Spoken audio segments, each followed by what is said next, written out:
النهارده انا جاي اقول لكم حاجات مهمه جدا جدا عن الانسانه اللي في الصوره دي، اللي هي آلاء زوجة محمد حورات. البنت دي بصراحه بعد المشاكل اللي حصلت ديت الناس كلها اتعاطفت معاها بشكل غريب، وما شاء الله عندها كاريزما والناس كلها حبتها، وهي بصراحه تستاهل كل ده. كبير جدا من الناس ان البنت دي مظلومه ظلم كبير جدا، فياريت تتابعوا معانا الفيديو للنهايه عشان فيه القصه من البدايه لحد النهايه.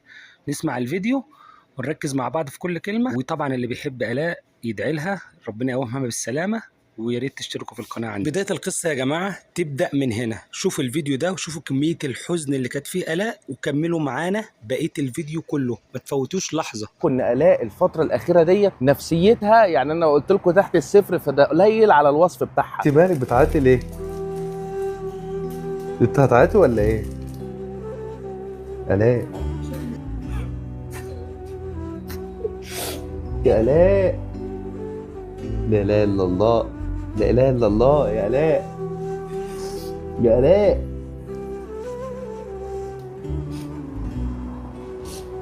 آلاء. شكرا جدا من كل قلبي.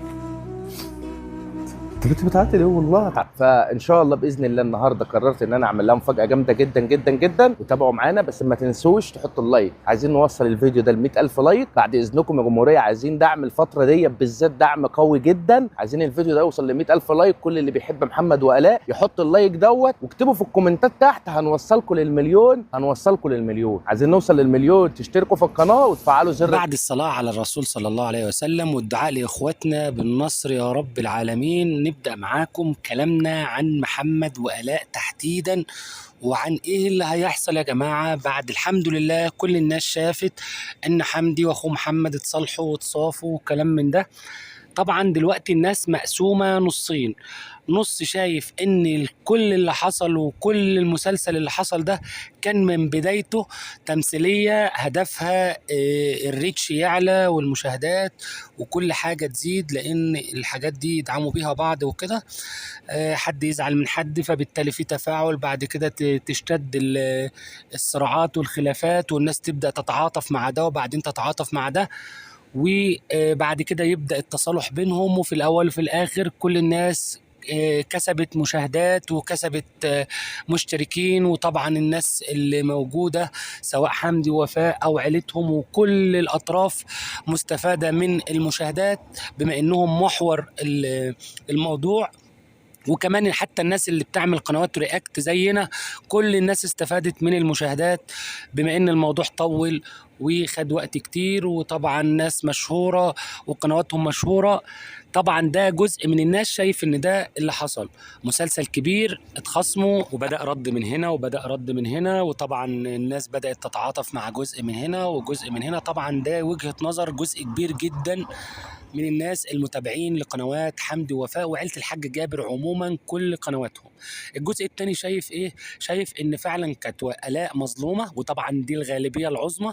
كل الناس الفترة اللي فاتت دي كل اللي كسب في الموضوع ده آلاء مرات محمد، وطبعا كلنا متعاطفين معاها لانها اولا ست، واولا اتظلمت واتقال عليها كلام، وهي اصلا في ظروف صعبه، واحده حامل في اخر مراحل الحمل واتظلمت وتعرضت لاساءات، والناس كلها بصراحه متعاطفه معاها. وربنا يا رب يقومها بالسلامه وتفضل طبعا دايما منوره بيتها وما يحصلش في بينها وبين زوجها اي خلاف. ده الغالبيه العظمى من الناس ان هم شايفين ان آلاء هي اللي مظلومة وهي اللي تستحق الدعم. ولو في ناس بتدعم قناة محمد أو دلوقتي بتتفرج على عائلة الحاج جابر كلها، أنا متأكد إن 90% من الناس ديت بتتفرج علشان خاطر آلاء، بيتابعوا أخبار آلاء، متعاطفين معاها ونفسهم إن هي تكون سعيدة ونفسهم إن ربنا يكرمها وقناتها توصل للمليون. حتى أنا شفت تعليقات على قنواتهم بتقول يا آلاء لو القناة دي بتاعتك أنت بس كان زمانك وصلت المليون من زمان. لكن هم متأثرين برضو حتة المسلسل اللي اتعمل على الناس. طبعا ربنا يعلم الغيب ويعلم الصراحة فين ويعلم الحق فين. احنا دورنا ان احنا نقول نبض الناس اللي بتتكلم عن الحوار اللي حصل وبيحللوه من وجهة نظرهم ازاي.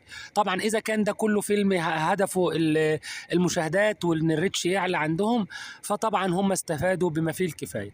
ولكن اذا كان في فعلا خصام وحصل تراضي، فبنتمنى ان ربنا يهدي النفوس ويرجعوا احسن من الاول. ولم الشمل ده مطلوب جدا. وطبعا الحاجه اللي نطلع منها من كل الموضوع ده ان الاخ ما يتعوضش، الاخت ما تتعوضش، كل حاجه في الدنيا تتعوض الا الاخ والاخت.